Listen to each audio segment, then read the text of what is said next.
السلام علیکم ورحمۃ اللہ وبرکاتہ۔ آج ہم آپ کو عالم برزخ کے حوالے سے ایک ضروری اور گہری معلومات دینے والے ہیں، لیکن اس ویڈیو میں ہم صرف ایک انٹروڈکشن دیں گے۔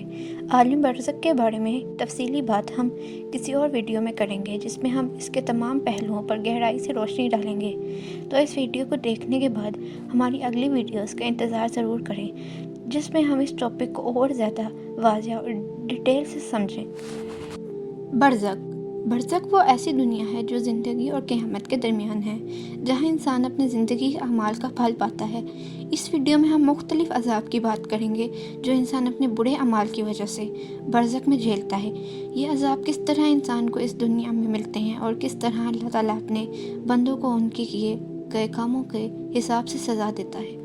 ہم آپ کو اس سفر میں لے کر چلیں گے، جہاں ہم انسان کی روح اور اس کی حقیقت کو سمجھنے کی کوشش کریں گے۔ آپ سے گزارش ہے کہ اس ویڈیو کو پورا دیکھیں تاکہ آپ بھی اس علم میں ہمارے ساتھ شامل ہو سکیں۔ برزخ میں عذاب مختلف گناہوں کے مطابق ہوتے ہیں۔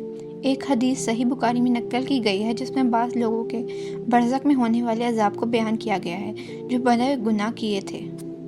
سمرہ بن جذب نے روایت کی کہ رسول اللہ صلی اللہ علیہ وآلہ وسلم اپنے صحابہ سے اکثر پوچھا کرتے تھے، کیا تم میں سے کسی نے خواب دیکھا؟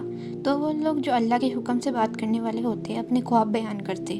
ایک دن نبی کریم صلی اللہ علیہ وآلہ وسلم نے فرمایا، رات کو 2 شخص میرے پاس آئے اور مجھے جگا کر کہا، حیّن، چلیے۔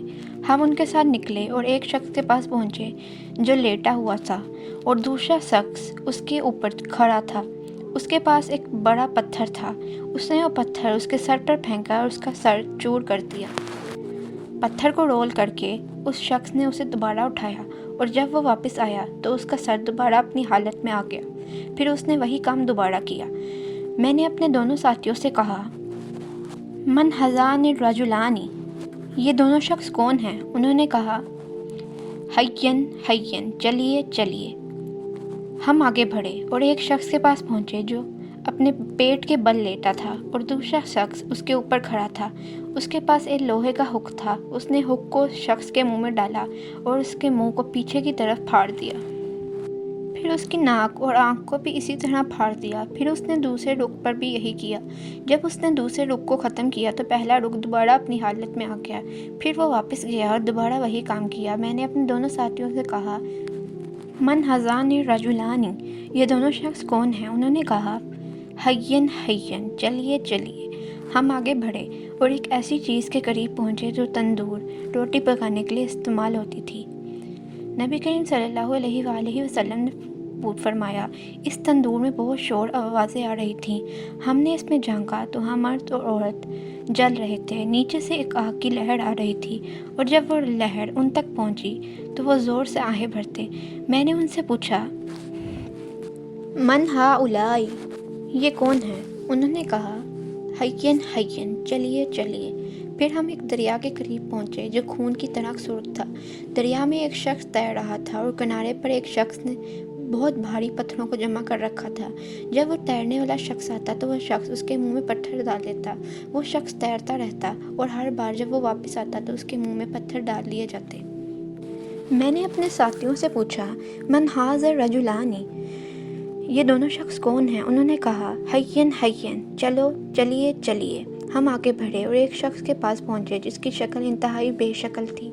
اس کے ساتھ ایک آگ جل رہی تھی اور وہ اس کے ارد گرد چکر لگا رہا تھا۔ میں نے اپنے ساتھیوں سے پوچھا، من ھذا الرجلان، انہوں نے کہا، حیّن حیّن حیّن، چلیے چلیے۔ ہم آگے بڑھتے رہے یہاں تک کہ ہم ایک بہت بڑے باغ میں پہنچے جس میں ہر قسم کے رنگین پھول اور سبزہ تھا۔ اس باغ کے بیچ میں ایک بہت بلند شخص کھڑا تھا جس کا سر اتنی اونچائی پر تھا کہ مجھے اس کا سر دکھائی نہیں دیتا تھا۔ اس کے ارد گرد بچوں کا ایک بڑا گروہ تھا جس کا میں نے کبھی نہیں دیکھا تھا۔ میں نے اپنے ساتھیوں سے پوچھا، من ھذا الرجل ومن ہؤلاء الاطفال، یہ شخص کون ہے اور یہ بچے کون ہیں؟ انہوں نے کہا، حیّن حیّن، چلیے چلیے۔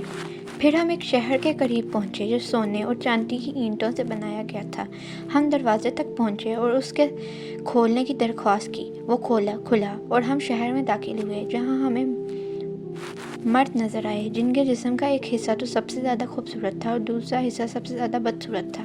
میرے دونوں ساتھیوں نے ان مردوں کو حکم دیا کہ وہ خود کو دریا میں پھینک دیں۔ شہر میں ایک دریا تھا جس کا پانی سفید تھا۔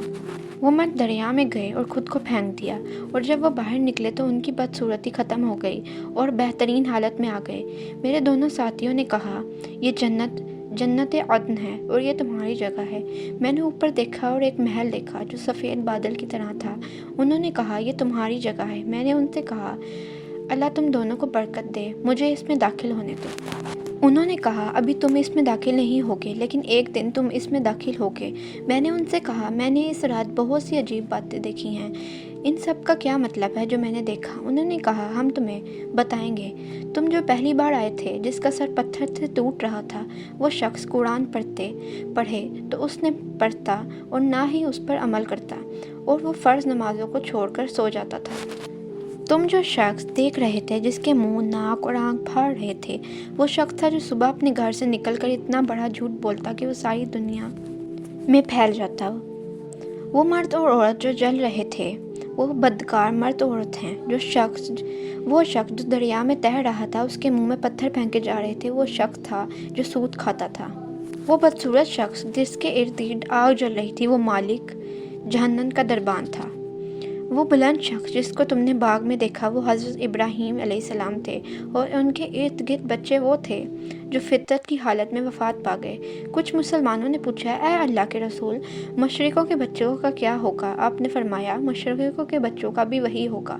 جہاں تک ان مردوں کا تعلق ہے جو آدھے خوبصورت اور آدھے بدصورت ہیں، وہ لوگ تھے جنہوں نے ایک اچھے عمل کو کسی دوسرے برے عمل کے ساتھ ملایا، لیکن اللہ نے انہیں معاف کر دیا۔